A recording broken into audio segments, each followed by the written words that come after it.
Sorry I'm late, but we had a little function with some alumni people who support the program, and we really do appreciate what they do. It really helps us to be able to provide the resources to have the kind of program that can help our players be more successful in life relative to personal development, academic support, career development, development on the field as players. So all these things are really important. Tuesday and Wednesday practice has gone well. The players seem to be working hard to try to improve, which is the number one goal of what we would like to do. We've also been able to expose them to some things they're going to see down the road, which is also something that is a goal, for this week, and trying to create a balance between getting some guys healthy, resting them, not asking them to do too much, so that maybe we can get a little healthier for this sort of stretch run at the end of the season here, with some very challenging games coming up. So, we'll practice tomorrow. We move everything up an hour tomorrow, and then, we'll give the players off a couple days, and hopefully it'll be a good break for them. I know you're going to ask me, about injuries. I think I addressed the Miller Forstall thing, which was something that really just came up on Monday. That was really unexpected. But he is doing well. Tua took some snaps today in practice, did a few things on air, was not involved in any team situations. And again, this is going to be a day-by-day, game day decision, and there's nothing really else that I can say about it. I can tell you that his mentality has been really good in terms of how he's working, the things that he's doing, and how he's progressing, and his attitude toward trying to get back on the field and trying to progress. So that's always a good sign. Coach, with the tightrope surgery, considering how it's kind of considered innovative still, what made you so comfortable using it a couple years ago with your players and still using it? Well, we have Dr. Andrews, Dr. Kane, that whole medical group in Birmingham is, they're some of the top people in the country. They have a lot of NFL players that go see them. They've got great rehab center over there.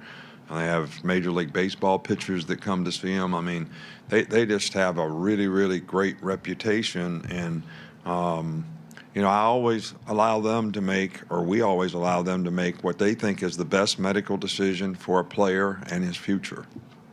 And we've had really, really successful, we've had a lot of success with this surgery in the past. I think maybe Cam Robinson might have been one of the first guys to get it probably 3 or 4 years ago. I mean, he got a high ankle sprain in a Tennessee game, and we played LSU in 2 weeks, and, he played every play in the game. So a little different for an offensive lineman, as it might be for a skill guy. But it really has enhanced the ability of our guys to come back, and they haven't had any issues or problems in the future.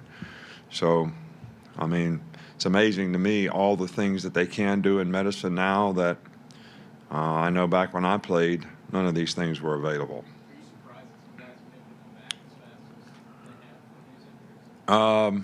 Yeah, but this is a ligament issue. The two bones where they come together in your ankle, there's a ligament that holds them together, and that stretches.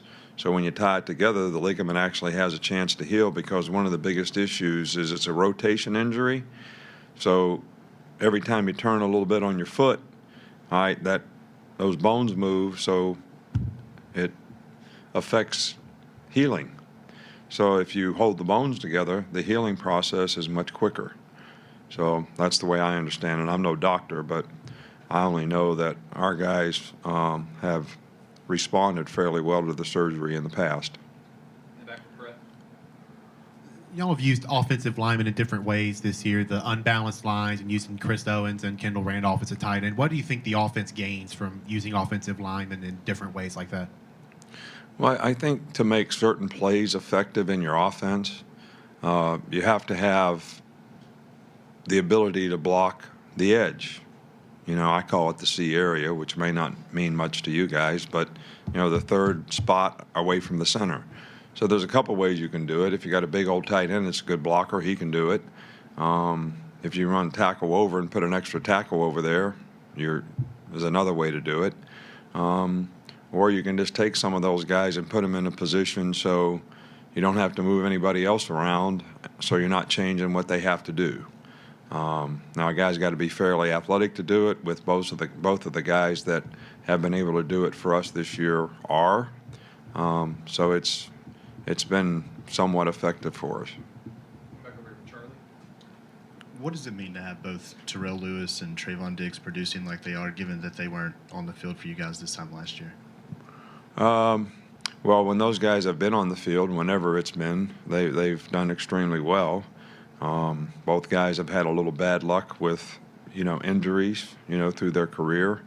And, hopefully both guys will be able to stay healthy, to finish this year. They're both playing well. They both make plays. They're playmaker type guys. And the more guys you have like that, it's like three-point shooters in basketball. When you got them, they make a lot of threes. When you have playmaker type guys, they make a lot of plays, whether it's batted balls, pressuring the quarterback, knocking balls down, tackling guys, reacting quickly to plays that helps them recover in certain situations. So, and both these guys have certainly demonstrated ability to do that. What has been your impression of Joseph Bolibus the last few games, and what is the outlook for Will Reichert moving forward? Joe probably kicked as well in this last game. When you look at the whole body of work, hit the ball well, got it up quickly on extra points, field goals. Kicked off with good direction, and I did what we asked him to do in that regard. So, we're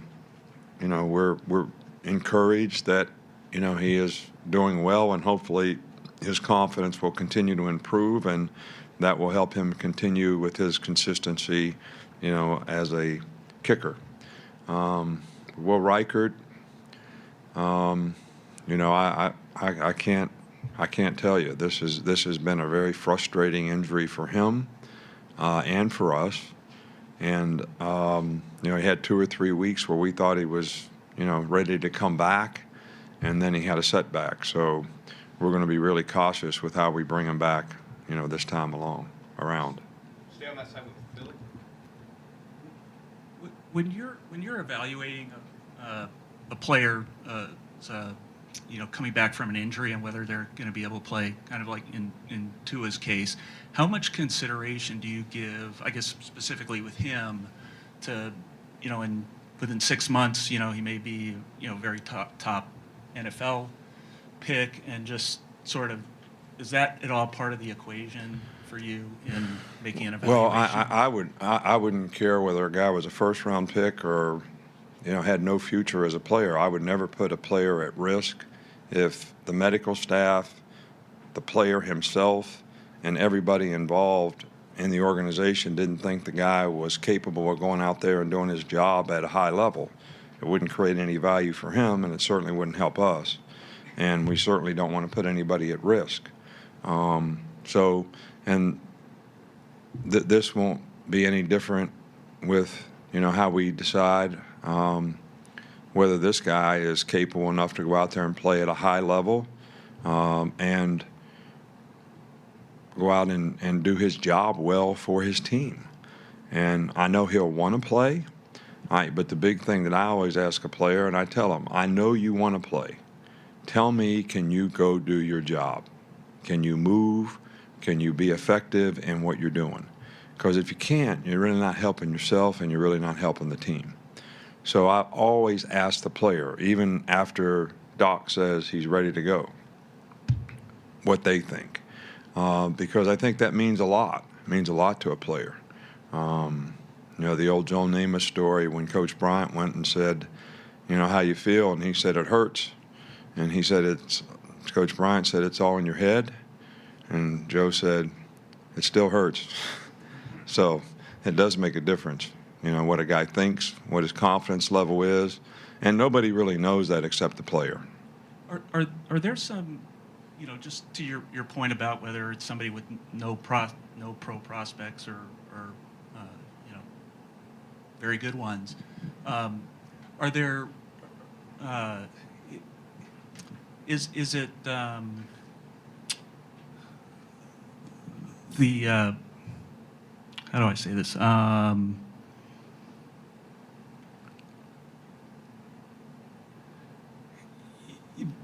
There could be something where maybe it's something that could lead to a chronic thing, not necessarily doesn't show Well, up. I don't really know that that's the type of injury that he has. There's no history of that in this injury.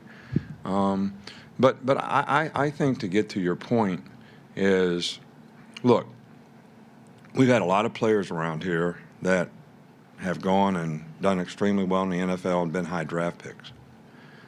But I guess the question would be, did they create value for themselves by being great competitors, always making choices and decisions that were best for their team, always making choices and decisions that were best for themselves in terms of what they could do to contribute to creating value to their team? And, people still value guys that want to always make the right decision about what they do. I know when I was the 8 years I was in the league, people always said the warrior mentality. This guy's really tough. He plays hard. He can play, and things don't bother him. He's not going to be on the sidelines if he gets a little nicked up or whatever. So I'm not saying every player is capable of that, and I'm not saying every player is like that. All right, but the question is what really creates value for you? If you can't go out there and play with any consistency and you don't have durability as a player, is that a positive or a negative? All right, so, there's another side of that to look at. Now, I don't really try to promote that with the players, all right, but I'm just saying there is another side to all this, that if you're capable of playing and you choose not to play, is that a good thing or a bad thing? Because I think everybody still – look, we get asked a million questions about our players. They ask our players a million questions when they go to the combine. And if they ever have any issue, I don't care what it is, any issue at all, they're looking for reasons not to pick the player. So they're going to ask them about that. And the player better have a good explanation for it. All right, so Tua has always done everything around here that he can actually do to help the team. And he's always made great choices and decisions. He's smart, he's bright, and I don't think that he would put himself in a position, nor would we want to put himself in a position where what he does moving forward would have any effect on his future. Two more quick ones, Brooks, and then Cecil. Against fast-paced, spread offenses like LSU, how do you establish backfield pressure, get adequate coverage when they're getting the ball out so quickly and moving high pace? Right. Well, there's a lot of teams that do that now. We try to practice against it a lot. It can be limiting, on defense. We try to figure out, when do these guys want to go fast? LSU doesn't go fast all the time. They look at the sidelines a lot, to get the call from the coach who's trying to figure out what defense you're playing so they can be in the best place, and it can help the quarterback to know where he's going to go with the ball. So, and then when you go fast, you don't really know what the defense is going to do. So it works both ways. You could have a play called fast, and they do a certain thing, and that play's not good against that. And I think that's why some of the teams have slowed down a bit, right, because there was too much of that happening. And I can only give you from our experience, every time we would make a big play the last couple of years, all right, we wanted to go fast down by the goal line. We'd complete a ball to the 2-yard line. We'd go fast. All right, then run sticky blitz and bring guys off of both sides, edges, and we can't block them, and the back gets blowed up for a 2-yard loss. So who is the smart guy on that deal? All right, so it can work both ways, all right, when you try to do that. But they're very good at it, and they're very effective, but they do pick their spots when they want to go fast. Coach, other than not giving injury updates, do you have any plans for your birthday tomorrow? I'm really kind of focused on what I'm going to do when this press conference is over, which is talk to recruits, watch practice film, get more ready for LSU so we can have a good practice, relative to that tomorrow. And then when that's all over, it's going to be whatever Miss Terry tells me to do, all right, which is usually how it is when I get time off. Around here, I get to tell people what to do, all right, but when we're off, I get told what to do. So, and I'm okay with that, really. I think I'll enjoy it for a day or two. Okay. All right, thanks.